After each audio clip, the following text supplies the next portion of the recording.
Guys, ito yung UF80, no? Nasa flowering stage pa lang po siya. Yan. Flowering stage pa lang po siya. Pero yung green, guys, nauuna siya. Yung W10, ayan. Nauuna po siya. May mga chiril na po siya. So mas nauna po yung ano. Ito nagko-cross pollinate po ito.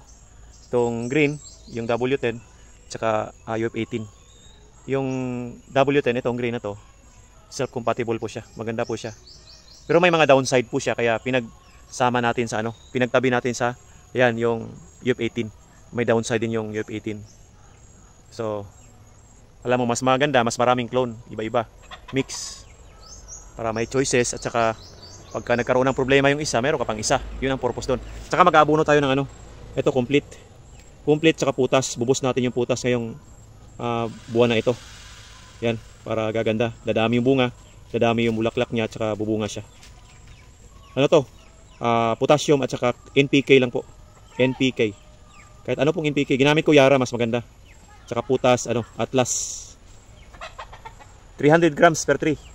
More or less. Pag maliit pa, di mas maliit. Pag productive stage na, 300 grams. So 350, okay rin siya. Depende po sa soil test natin. Kung ano pong need ng kakao natin. So ang pinakamalaking tanong ngayon, bakit ako nag-aabono kahit may mga bulaklak na at saka may chiril na po? Bali, schedule po niya ngayon kasi every 3 months po ako nagsimula. Pangalawang abono ko pala ngayon.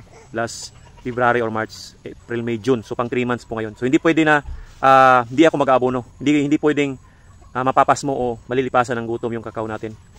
Anyways, ibabaon din naman natin 1 meter away from the tree, tapos nakabaon. So hindi ka agad masisip-sip ng kakao ito. So hindi siya matatamaan yung bulaklak. Huwag lang natin i-side dress. Yung igaganon ba, isasaboy na lang dyan. Iaabono direct sa plant. Kasi bigla po siyang biglang boost ng abono. Taka umulan, kakainin niya.